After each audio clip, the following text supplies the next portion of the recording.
I pulled into Cedar Rapids with my gas light blinking. My bank account held exactly $27.43, hardly enough to cover the next semester's books at the University of Iowa, let alone survive winter break. Mom and Dad had made it clear.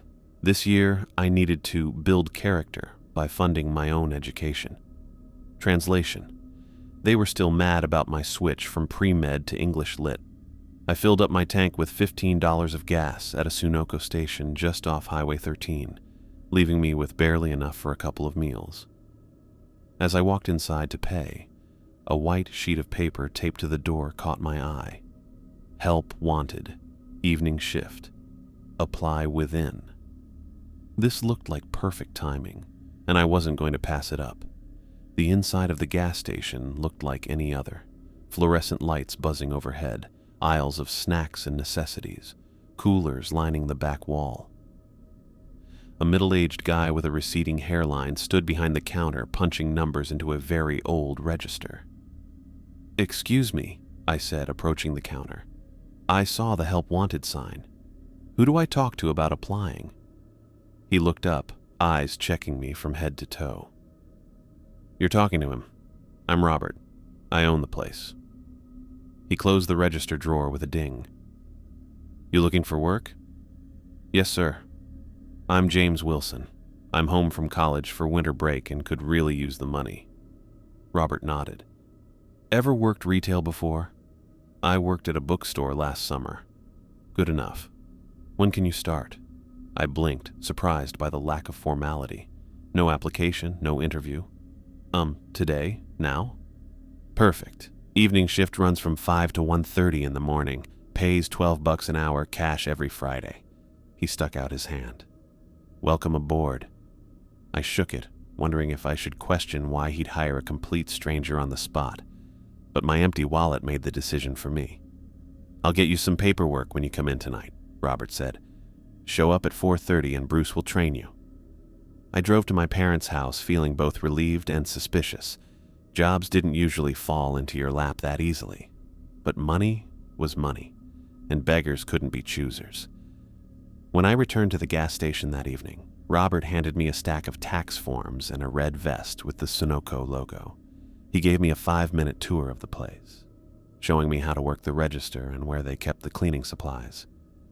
"Bruce should be here any minute," Robert said, checking his watch. "He's been working nights here for 20 years. Listen to him. He knows what he's talking about." With that cryptic statement, Robert left. Bruce arrived 10 minutes later. He looked about 60, with weathered skin and deep lines etched into his face. His gray hair was cut short, and his hands were rough and calloused. He nodded at me once, no smile. "You the new guy?" His voice was gravelly, like he'd spent decades smoking. "Yeah, James Wilson." I offered my hand. He ignored it. "Robert give you the rundown?" "Just the basics. Register, cleaning, stuff like that." Bruce grunted. "That's not what matters."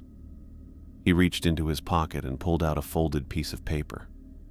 "These are the rules. Learn them. Follow them. No exceptions." I took the paper and unfolded it. The handwriting was neat but cramped. 1. Lock the doors at 1:30 a.m. sharp. Do not unlock them until 5:00 a.m. no matter what you see or hear. 2. If anyone asks for Lucky Strikes, turn on the beer cooler light, count to 10, then say we're out. 3. If a tall biker in black leather comes in after midnight, give him a pack of Marlboros and the most expensive whiskey without being asked. 4. If you see someone on the security camera who isn't in the store, call this number immediately. 555-0173. 5. If a black car parks but no one gets out, don't look at it. I read through the list twice, waiting for Bruce to crack a smile or tell me it was a joke.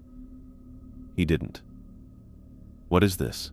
I asked, waving the paper. "The rules," Bruce said flatly. "Follow these exactly or you won't last a week." "Are you serious? What happens if someone asks for Lucky Strikes and I just give them to them?"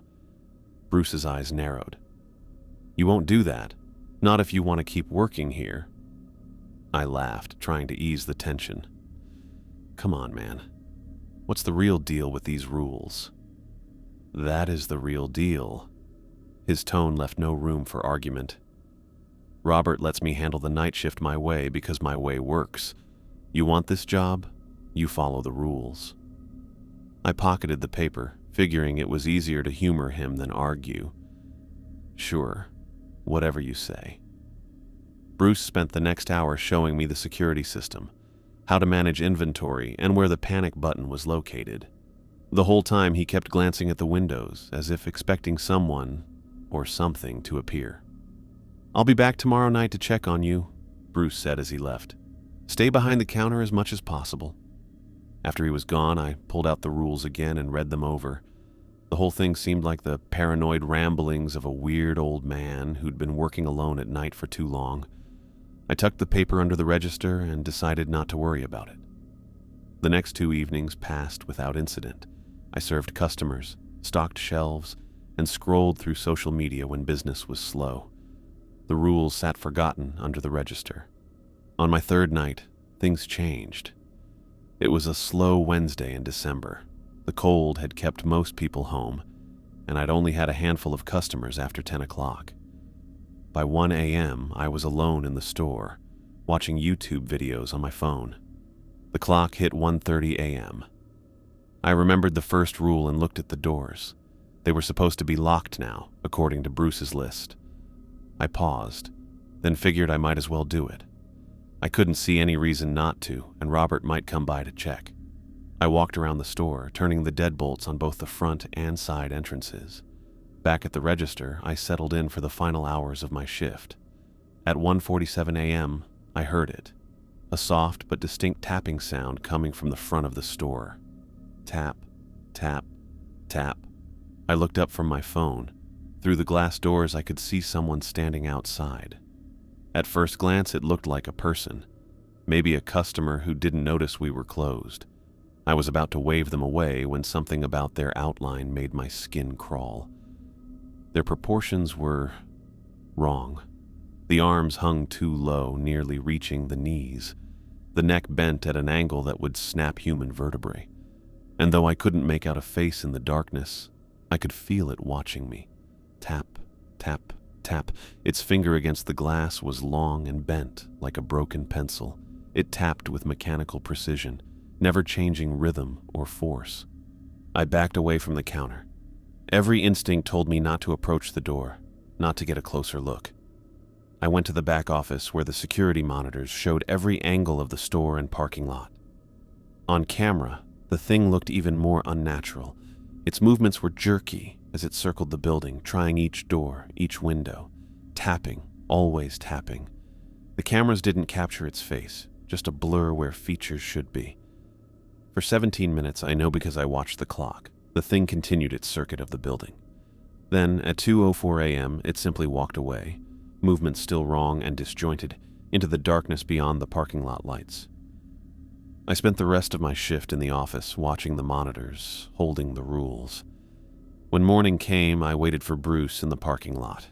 He took one look at my face and nodded knowingly. "You saw something last night," he said. Not a question. I told him everything. The tapping, the figure with its impossible proportions, how long it stayed. Bruce didn't seem surprised. He didn't tell me I was crazy or that I must have been tired and seeing things. He just nodded again.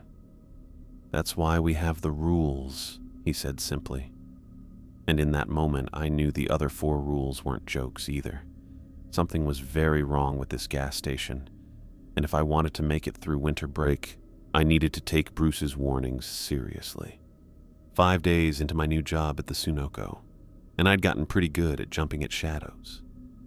That thing with the tapping at the window had changed everything. Bruce's rules weren't some weird hazing ritual or the paranoid ramblings of a night shift lifer. They were a survival guide. I kept the folded paper in my pocket now, taking it out occasionally to review the list. Having it with me made me feel safer when I was alone in the store at night. The first rule was easy enough to follow. Lock the doors at 1:30 a.m. sharp. I'd been doing that religiously since the window tapper's visit. The 5th rule, too, "Don't look at black cars if no one gets out." Hadn't been tested yet, thankfully. But the others were always on my mind, particularly number 2. If anyone asks for lucky strikes, turn on the beer cooler light, count to 10, then say we're out. It seemed oddly specific, and I wondered when, or if, I'd ever need to use it. December 20th turned out to be just another quiet night at the Sunoco, a Tuesday. The temperature had dropped below freezing, and the roads were nearly empty. I'd served only a handful of customers since my shift began, mostly truckers filling their thermoses with burnt coffee before continuing their long hauls across Iowa.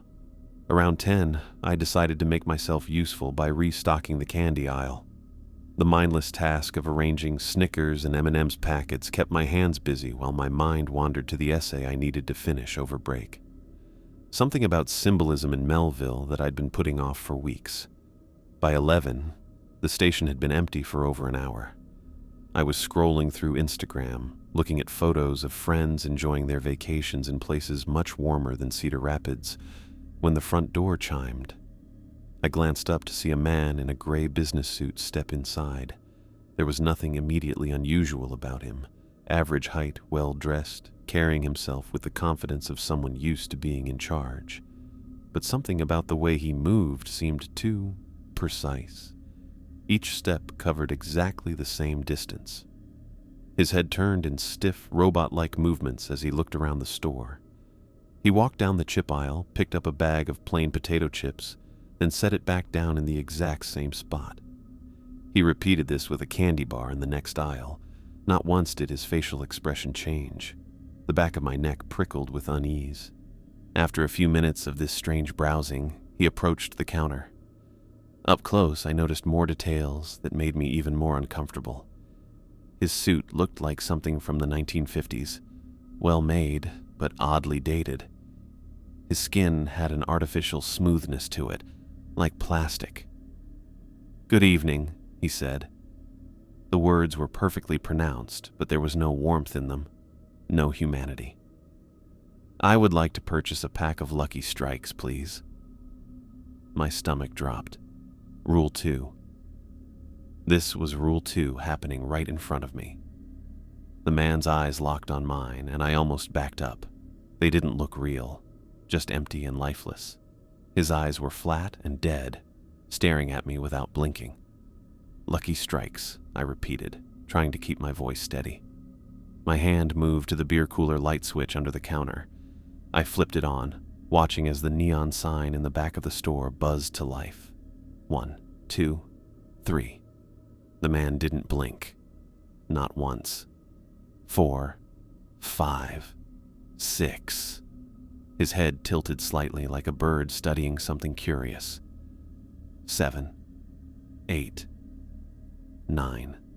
I suddenly became aware of how alone I was in this gas station. How far away help would be if I needed it. 10. "Sorry," I said, forcing casualness into my voice. "We're out." For several long seconds, the man didn't move, didn't speak, just kept those glass eyes fixed on me. I was sweating now, drops forming on my forehead. Finally, his lips parted. "I see. Thank you anyway." Each word carefully enunciated, as if he'd learned human speech by reading a textbook. He turned and walked out, movements still unnaturally fluid. I let out a big sigh. The security camera behind the counter gave me a view of the parking lot. The man got into a beige sedan and just sat there. No movement, no attempt to start the car, just sitting perfectly straight, hands resting on the steering wheel, staring forward. For exactly 10 minutes he remained that way. I timed it on my phone, unable to look away from the monitor. Then, without any visible change in how he looked, he started the car and drove away, keeping a perfect speed as he went down the highway. I spent the rest of my shift jumping at every sound, checking and rechecking the security monitors. When 5 a.m. came, I practically ran to my car. The next evening, I arrived early. Bruce was already there, counting cigarette cartons behind the counter. He nodded at me as I hung up my coat. "Hey," I said, trying to sound casual. Something weird happened last night." Bruce glanced up briefly, then returned to his inventory sheet. "Weird how?" "A guy came in asking for lucky strikes. His pen stopped moving. And?" "I did what the rule said. Turned on the cooler light, counted to 10, told him we were out." I leaned against the counter. "Bruce, what would have happened if I hadn't followed the rule?" His expression darkened, the lines in his face seeming to deepen. He set down his clipboard and looked at me properly for the first time. "Kid, some questions are better left unanswered. Just follow the rules and you'll make it to the end of break." "That's not good enough," I pressed. "I deserve to know what I'm dealing with here." Bruce sighed, rubbing a calloused hand over his face. "You ever hear the saying, 'Knowledge is a burden'? Trust me when I say you're safer not knowing some things." That guy. His eyes weren't right. They looked like painted glass. Because they were. Bruce went back to his counting, his tone making it clear the conversation was over. I stood there for a bit, wanting to ask for more information, but remembering the tapping at the window, the wrongness of that figure in the darkness. Maybe Bruce was right. Maybe some mysteries were better left unsolved. As he headed out for the night, Bruce paused at the door. "You did good following the rule. Keep doing that." He looked worried for a second. "This job ain't worth dying over." With those encouraging words, he walked out, leaving me alone with the buzz of the coolers and the quiet beep of the security system. I pulled Bruce's rules from my pocket and read them again, wondering what other horrors were waiting to test the remaining 3. This wasn't just a job anymore. It was a test of survival, and I'd only begun to understand the rules of the game. December 23rd brought the worst snowstorm Cedar Rapids had seen in years. The flakes had started falling around 9 that morning, light and innocent at first. But by the time I arrived for my shift at the Sunoco, the world had transformed into a whiteout.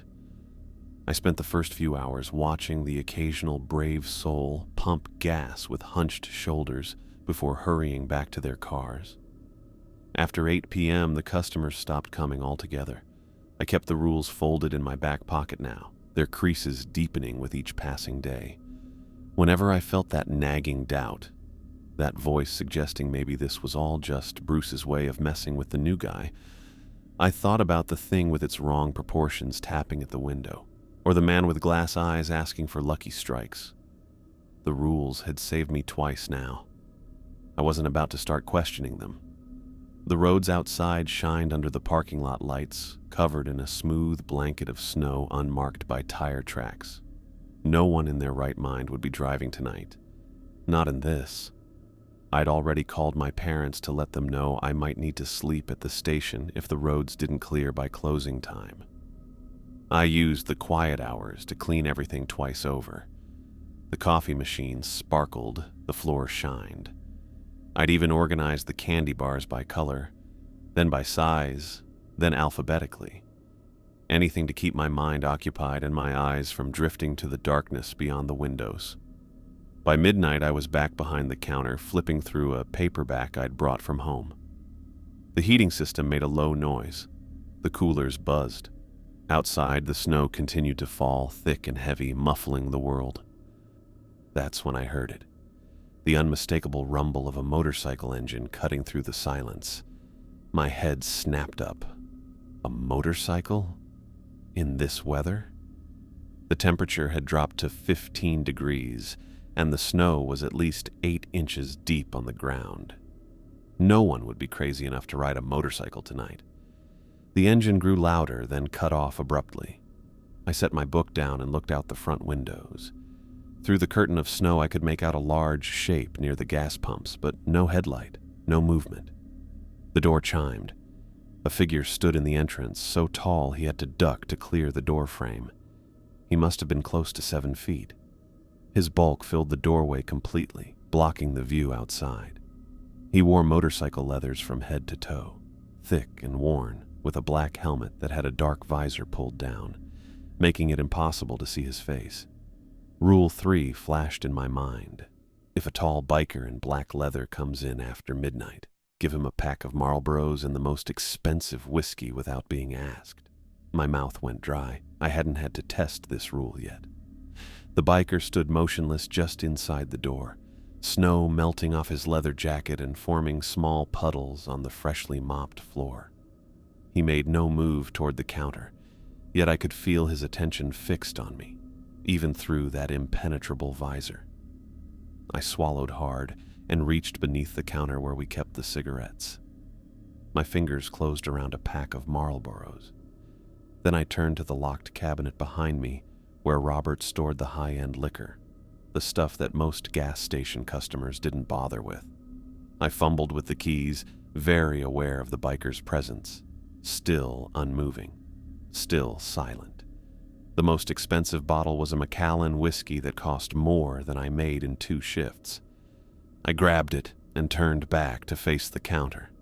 The biker had moved. He now stood directly in front of the register without making a sound. I hadn't heard a single footstep. I placed both items on the counter with hands that shook no matter how much I tried to steady them.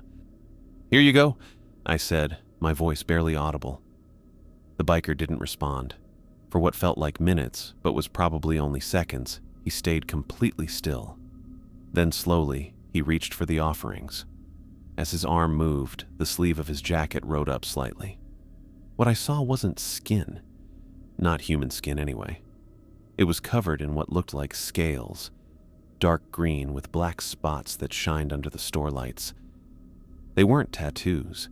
They were actual scales, overlapping like a reptile's. I gasped and stepped back. The biker paused, then pulled his sleeve down before taking the Marlboros and whiskey. He stood there for another moment, then gave me a simple nod, maybe saying thanks or making some kind of promise. Whatever it meant, it made me feel cold all over. Then he turned and walked out, the door chiming behind him. I heard the motorcycle start up through the snow. The sound quickly disappeared. My legs felt shaky. I leaned against the counter, letting out a long breath. After several minutes, I felt steady enough to check the security monitors. The cameras should have caught the biker leaving, maybe even shown me a better look at his motorcycle. But the screens showed only empty lot. White snow under yellow lights. No tire tracks.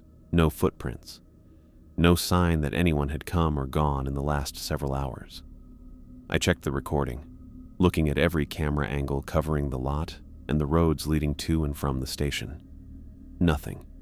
According to the security system, no one had visited the Sunoco since 8:47 p.m., when a plow driver had stopped for coffee. Yet the Marlboros were gone. So was the Macallan. And I couldn't forget those scales under the leather. With shaking fingers, I pulled out my phone and called Bruce. It was late, and I half expected him to ignore the call, but he picked up after the second ring. What happened? No greeting, no questions about why I was calling after midnight. He knew. "The biker," I said, my voice steadier than I expected. He came in. Tall guy in leather with a black helmet. Bruce was quiet for a moment. "You give him what he wanted?" "Marlboros and the expensive whiskey, just like the rules say." "Good." Another pause. "That one's dangerous. Good job staying alive." "Bruce," I started, not sure what question I wanted to ask first. What was he? Why did he want these specific items? Why couldn't I see him on the cameras? But Bruce cut me off. "Get back behind the counter. Lock the doors if you haven't already. I'll see you tomorrow." He hung up before I could say anything else. I stared at my phone for a bit, then put it back in my pocket with the rules. I did as Bruce suggested, checking the locks on both doors before going back to my desk. The night was long and quiet except for the soft hiss of snow against the windows. I kept looking at the security screens, half expecting to see the biker return, but they showed only empty whiteness until morning. As dawn came and the snow finally stopped, I couldn't forget those scales or the nod the biker had given me. He'd done his part of whatever weird arrangement was going on, and I'd done mine. I'd made it through another night at the Sunoco. But with each shift, I kept wondering, how many more rules would be tested before I was done working here? The day after Christmas felt strange. After 3 days away from the Sunoco, after 3 days of normal life with my family in a downtown Cedar Rapids apartment, the gas station's fluorescent lights seemed harsher, the silence between customers more noticeable. I'd spent Christmas trying to forget about glass eyes and reptilian skin patches, focusing instead on Mom's turkey dinner and Dad's awkward questions about my sudden career change from pre-med to English literature. But now, back behind the counter, the folded paper of rules in my pocket, reality changed back to whatever passed for normal at this place. Post-holiday traffic made the evening busier than usual. A steady stream of travelers filled their tanks and grabbed snacks for the road, many looking tired after long family visits. I rang up coffees and energy drinks for bleary-eyed drivers heading home after extended Christmas celebrations. "Just this and 20 on pump 5, a middle-aged man in a University of Iowa sweatshirt said, placing a bag of beef jerky on the counter. I nodded, scanning the item. "Heading back to Iowa City." "Yeah, the wife's already there. I stayed an extra day with the in-laws." He rolled his eyes good-naturedly. Normal conversation. Normal transaction. For a moment, I could pretend this was just a regular job at a regular gas station. The rush continued until about 9:30 when the traffic finally slowed. By 10, the lot was nearly empty, just a couple of semis parked in the back where drivers caught quick naps. I used the lull to restock the coffee station and wipe down the counters. Bruce's training had stuck with me. Keep busy. Stay alert. The door chimed as I was arranging coffee stirrers. I looked up to see a woman entering the store. She wore a bright red coat that stood out against the night. Her dark hair fell just past her shoulders, and she walked with a smoothness that I noticed right away. Something about her didn't seem right, but I couldn't pin down what. She didn't have the mechanical movements of the man with glass eyes, nor the overwhelming presence of the biker. She looked human at first glance, attractive even, as she browsed through the aisles. I watched her from the corner of my eye while wiping down the coffee counter. She picked up a chocolate bar, looked it over, then moved to the next aisle where she grabbed a magazine. She moved in a way that seemed normal. Nothing obviously wrong. The door chimed again as an older couple entered, stomping snow from their boots. "Excuse me?" the woman called out, approaching the register. "Do you have road maps? We're trying to find Highway 13, but our GPS keeps cutting out." "Sure thing," I said, coming around the counter. I led them to a small rack near the front window where we kept local maps. "This one covers all of Cedar Rapids and the surrounding highways." The woman thanked me, and I returned to the counter. As I rang up their purchase, I saw a bit of red. The woman in the red coat passing behind them, still shopping. After the couple left, the store got really quiet. No footsteps, no sound of packaging being touched. I looked around but couldn't see the woman in red anywhere. "Hello?" I called out. No response. I stepped out from behind the counter and walked down each aisle systematically. The store wasn't large. 6 short aisles, the coolers along the back wall, a small restroom corridor. I checked everywhere, including the restrooms. The woman had vanished. But here's the thing. She hadn't left. The bell above the door hadn't chimed, and I'd been watching the entrance the whole time I helped the couple with their map. There was no way she could have exited without me noticing. I returned to the counter, my skin crawling with worry. Rule 4 suddenly pushed its way to the front of my mind. If someone appears on the security camera but isn't physically in the store, call this number. I turned to the security monitor behind the counter. The screen was split into 4 quadrants showing different angles of the store. 3 showed empty aisles exactly as they should, but the 4th, the one covering the back corner near the refrigerated drinks, showed something that made my blood go cold. The woman in the red coat stood there perfectly still, items still held in her hands. She was looking directly at the camera with a smile that stretched too wide across her face. As I watched, frozen in place, She raised one hand and waved, her movements jerky on the screen. I quickly looked over my shoulder at the actual corner. Empty.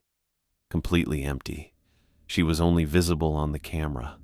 My hands shook as I pulled Bruce's rules from my pocket and fumbled for my phone. The number for Rule 4 was scrawled at the bottom of the page. I dialed with clumsy fingers, nearly dropping the phone in my haste. Bruce answered on the first ring. "What is it?" His voice was alert, as if he'd been waiting for the call. "There's a woman in a red coat," I said, my voice barely above a whisper as I kept my eyes on the monitor. "She's on the security camera, but not in the store.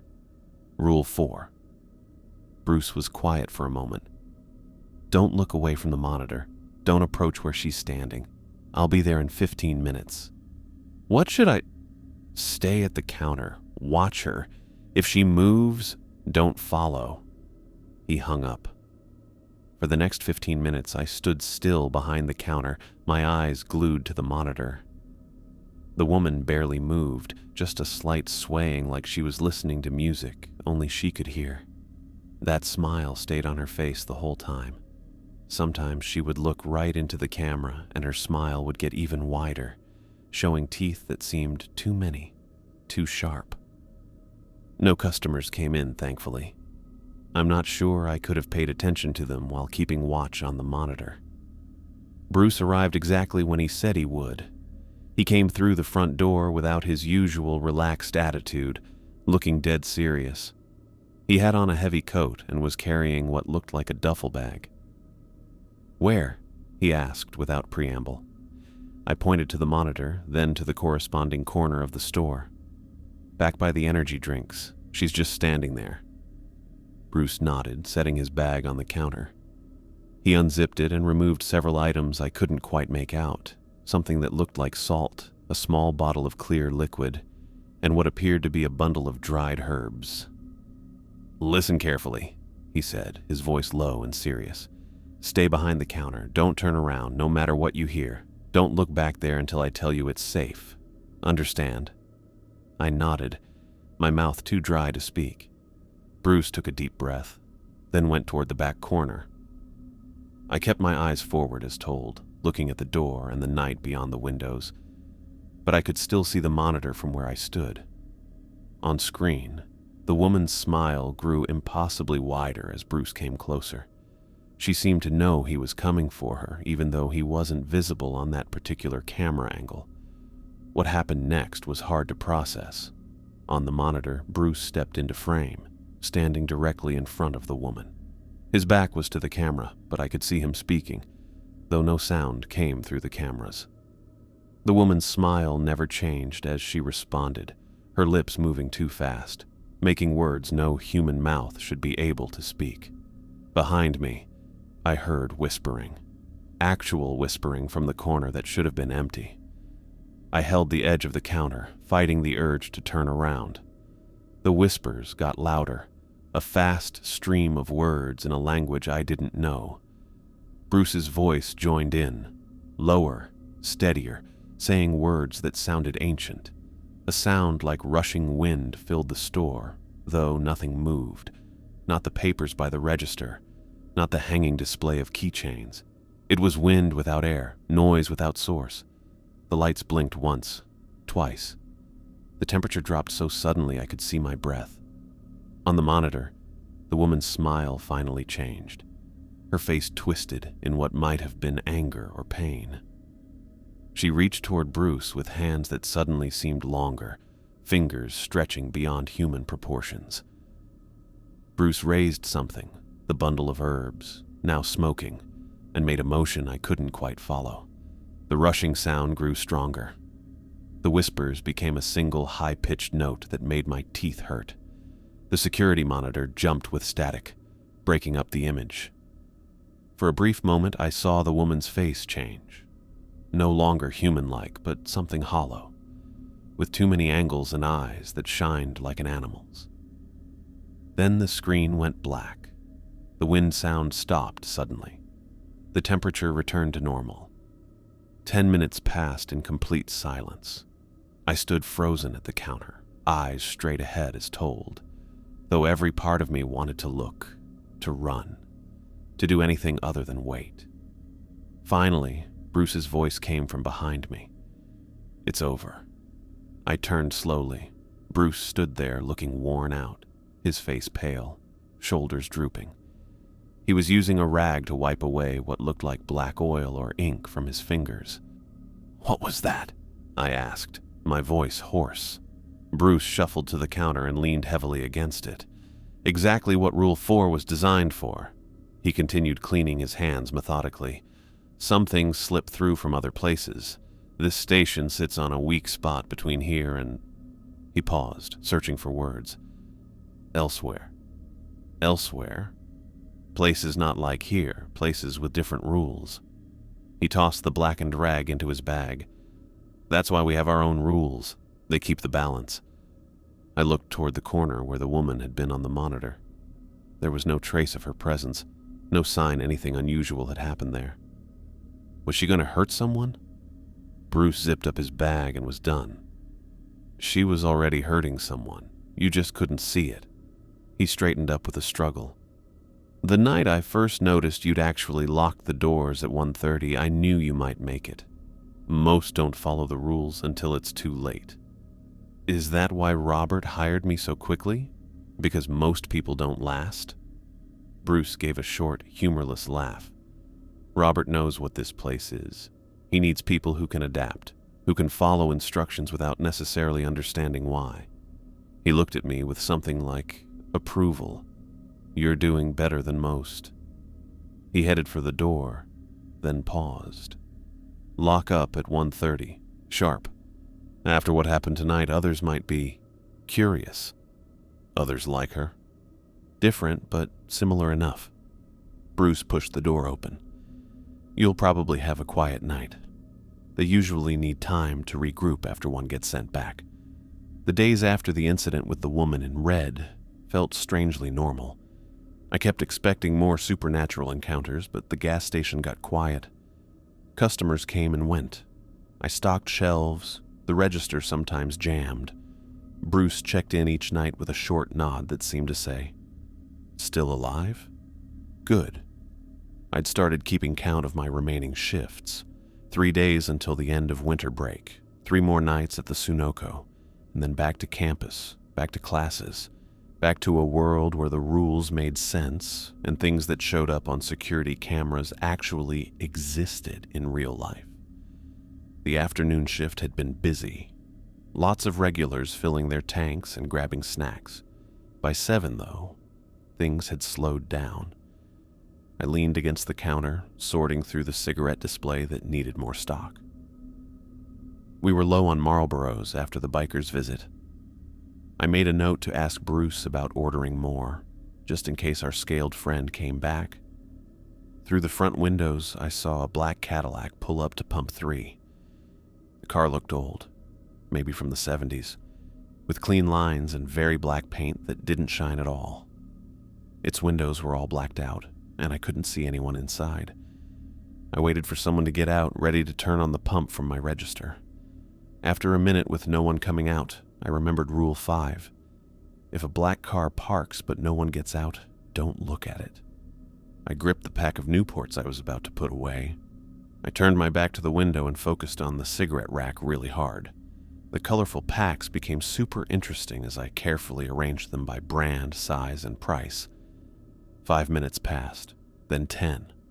No one came in from the Cadillac. It was hard not to look. Every part of me wanted to turn around, to just check if the car was still there. It felt like an itch between my shoulder blades, like something behind me was watching and waiting.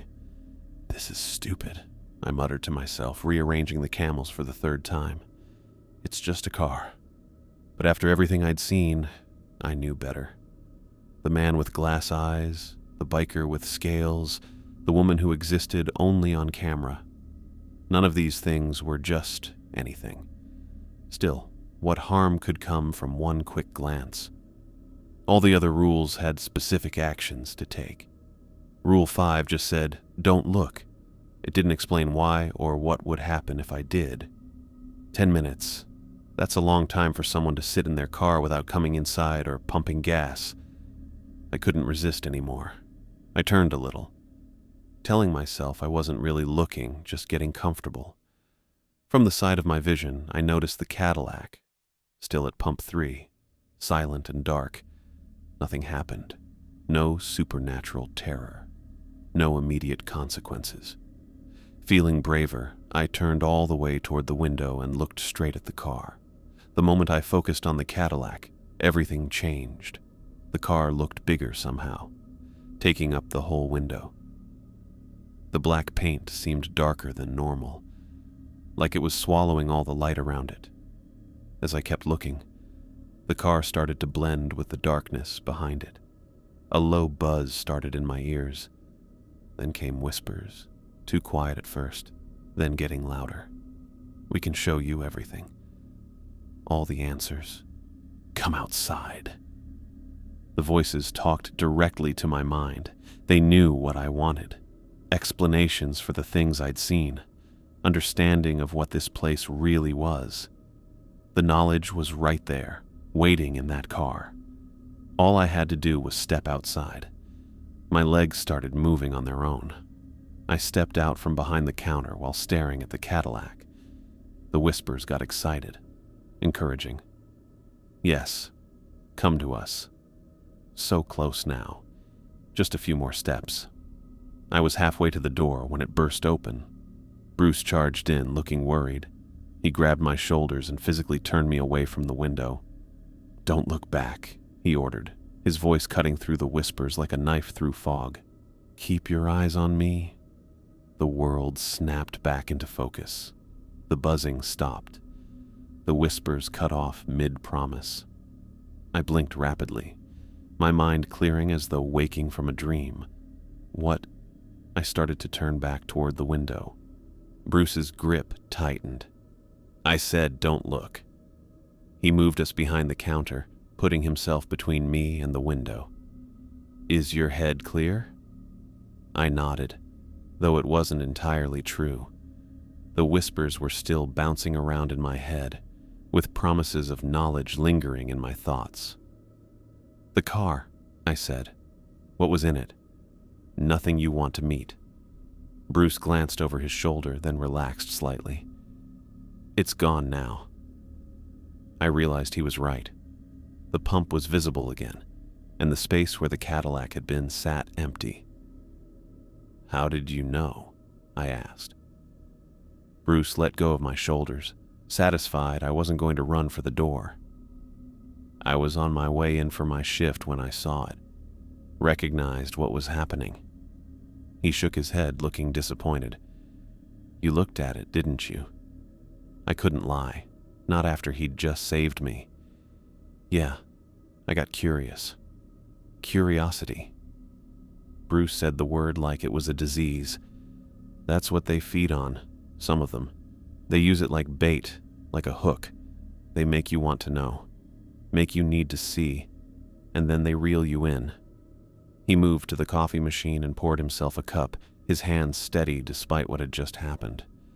That's why the rules exist. Not to protect the station, but to protect you. I leaned against the counter, suddenly exhausted. What would have happened if I'd gone outside? Bruce took a long sip of coffee before answering. Best case, you'd have disappeared. Worst case, you'd have come back. Different. He stared at me seriously. Either way, you wouldn't be you anymore. A chill ran through me that had nothing to do with the store's temperature. I thought about how easily I'd been pulled in, how natural it had felt to walk toward that car. 3 more days, Bruce said almost to himself. Just follow the rules for 3 more days, and you're done. And then what? Someone else gets hired and goes through all this? Bruce didn't answer right away. He looked down at his coffee cup for a moment. Most don't make it this long, he finally said. Most break a rule in the first week and he stopped talking. And they don't come back for their next shift. His expression closed off, making it clear that line of questioning was over. He set his empty cup aside and nodded toward the register. Your shift's almost done. Cash out and go home. Get some sleep. As I counted the drawer, I thought about all the rules I'd followed and the one I'd broken. Each one had been more than just a weird instruction from a paranoid old man. They were important in a place where strange things happened that I was just starting to get. 3 more days. I could handle that. I just needed to control my curiosity and focus on the job. Whatever weird stuff was going on at the Sunoco station, it wasn't worth risking myself to figure out. The sky was completely dark as I pulled into the Sunoco parking lot for my final shift. It didn't feel like a mere 2 weeks had passed since I'd first spotted that help wanted sign with my gas tank nearly empty and my bank account even emptier. Those 14 nights had changed something in me, changed how I saw the world in ways I hadn't yet fully understood. I sat in my car for a few minutes, engine off, watching the lights inside the station. Part of me felt relief. After tonight, I'd be done with the strange customers. Weird bikers, women who only showed up on camera, and cars making odd noises. Another part, though, felt something I couldn't quite name. Not regret, exactly. Maybe I just realized I'd seen something most people never would. Like seeing what goes on behind the scenes. My final night. Just get through these 8 hours, and I'd have enough cash to cover next semester's expenses at Iowa. My parents still weren't speaking to me about my switch from pre-med to English literature, but at least I wouldn't have to beg them for tuition money. That had been the whole point of this job, after all. The weird stuff had been an unexpected bonus, or curse. I still wasn't sure which. When I walked into the station, Bruce was behind the counter counting the register. He looked up as the door chimed, his face showing an emotion I'd never seen on him before. Genuine surprise. "You made it," he said, stopping his count mid-bill. "Most don't last this long." I shrugged, hanging my coat on the hook beside the door. "Well, I needed the money." Bruce grunted, resuming his count. "Money's not enough for most. Once they see what this place really is, they run." "I considered it," I admitted, moving behind the counter. "Especially after the woman in red." He nodded, not looking up from the bills in his hands. "That one got to me, too, my first time seeing her, back in '98. I tried to imagine Bruce as a younger man, facing these horrors for the first time. It was hard to picture him ever being scared or uncertain.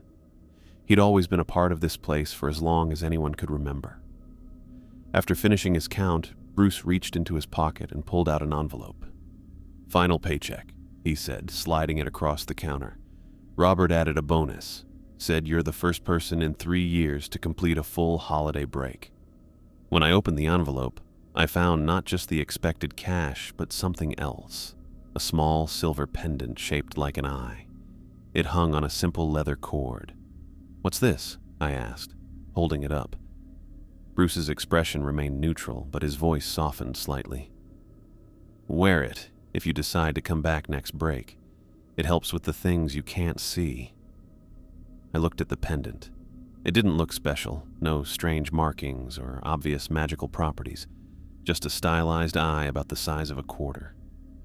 But after everything I'd witnessed here, I knew better than to judge things by their appearance.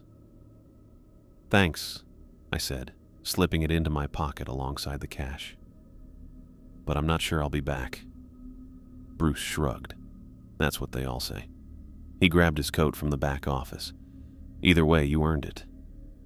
As he went for the door, a question that had been bothering me for days came out.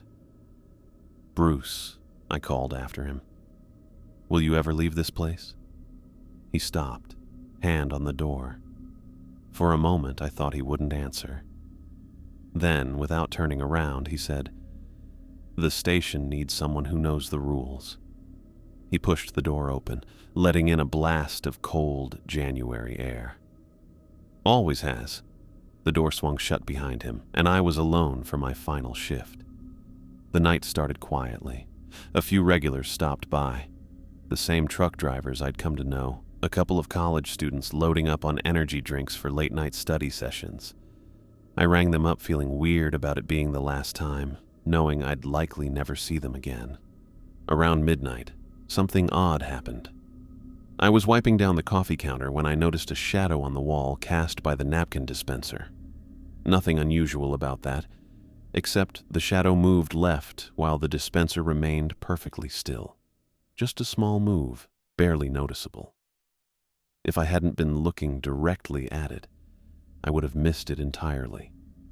I looked around the store, suddenly on high alert. Over by the chip aisle, another shadow behaved strangely, stretching longer than it should before snapping back to normal size. Near the coolers, a dark patch that didn't seem connected to any object flashed briefly before disappearing. The strange thing was, none of this frightened me. 2 weeks ago, I would have been reaching for my phone to call Bruce in a panic. Now I just felt sort of curious about it. Had these weird things been happening all along? Had I simply not noticed them? Or not wanted to? I checked the security monitors and saw brief flickers there too. Momentary static, quick glitches where the image jumped or got distorted. On camera 3, covering the back corner where the woman in red had appeared, I caught a split-second frame of something tall and thin standing beside the energy drinks. When I looked at the actual corner, nothing was there. I looked back at the monitor and the image had returned to normal. "I can see you now," I said quietly to the empty store. "I know you're there." No response came, of course. Just the noise of the refrigerators and the occasional car passing on the distant highway. But the shadows stopped moving, and the monitors cleared up. It felt almost like a gesture of respect, or perhaps caution. At 5:30 a.m., with just 30 minutes left in my final shift, the door chimed. I looked up, expecting an early morning commuter needing coffee. Instead, a young man about my age walked in, looking tired and nervous. He wore a University of Iowa sweatshirt under an unzipped jacket, his brown hair messy like he'd just rolled out of bed. "Hi," he said, approaching the counter hesitantly. "I'm Ryan. Robert said to come in for training. I'm taking over the night shift." My replacement. I hadn't expected to meet him. "You're early," I said, gesturing to the clock. "My shift doesn't end until 6. He nodded too quickly. "Yeah, Robert said to come in before you leave, so you could show me the ropes." I looked at Ryan more carefully. He had the same look I probably had on my first day, a mixture of sleep deprivation and financial desperation. His fingers tapped nervously against his leg and his eyes jumped around the store, not staying in one place for long. Did he sense something off about this place already? Or was he just nervous about a new job? "Not much to learn," I said, pulling out the register key. "I can show you how the cash drawer works. The inventory system's pretty simple too." For the next 20 minutes, I walked Ryan through the basics: how to ring up gas, where the cleaning supplies were kept when deliveries arrived, normal job stuff. I had Bruce's rules in my back pocket. The folded paper had become so worn that the creases were starting to tear. Several times I almost pulled it out to hand to him. I almost told him about locking the doors at 1:30, about the man with glass eyes who asked for Lucky Strikes, about the biker who needed Marlboros and expensive whiskey. I almost warned him about the woman in red who only appeared on camera and the black car you should never, ever look at. But each time I started to say the words, something stopped me. Maybe it was the memory of how I'd felt when Bruce first handed me that list. The doubt, the certainty that he was just a paranoid old man with weird superstitions. Ryan would have to learn the way I had. Or maybe I just didn't want to be the crazy guy handing over strange warnings on his last day. "Anything else I should know?" Ryan asked as our impromptu training session wound down. Robert mentioned there might be some unusual aspects to the job. I paused, key ring halfway extended toward him. Had Robert told him something? Or was this just standard new job anxiety? I made my decision. "Just do what Bruce tells you," I said, giving him the keys. "He knows this place better than anyone." Ryan nodded, clearly hoping for more information but too polite to push. "Thanks. I appreciate it." As I gathered my things from the back office, I noticed Bruce's rules still in my back pocket. I took out the worn paper and looked at it for a bit. Then I folded it one more time and put it back in my pocket. Something told me I might need it again someday. I clocked out for the last time at 5:57 a.m. Outside, the sky was getting brighter with early morning starting to show. I walked to my car without looking back at the station until I was behind the wheel. From there, the Sunoco looked completely ordinary. Just a gas station with buzzing fluorescent lights and windows that needed cleaning. Ryan was behind the counter, already looking a little lost. Bruce's car wasn't around. I started the engine and pulled out of the lot. As I drove toward campus and what passed for normal life, I thought about Bruce's words. Wear it if you decide to come back next break. The silver eye pendant was in my pocket next to my final paycheck. Would I come back when summer arrived? Part of me said absolutely not. I'd survived this job by pure luck and Bruce's help. Only a fool would return to a place where reality itself was thin and unreliable. But another part of me, a part I didn't fully understand yet, made me think I might. After seeing what existed beyond normal reality, I might not be able to pretend I hadn't seen it. The gas station disappeared in my rearview mirror as I rounded a curve, the road ahead clearing toward Iowa City. I'd be back in my dorm room by noon, unpacking for the new semester, preparing for classes that explored fictional horrors instead of real ones. But the Sunoco's mysteries would stay with me long after I returned to normal life. In the shadows, I'd now always check twice. In the security cameras, I'd never fully trust. And in the silver eye in my pocket, waiting for my decision.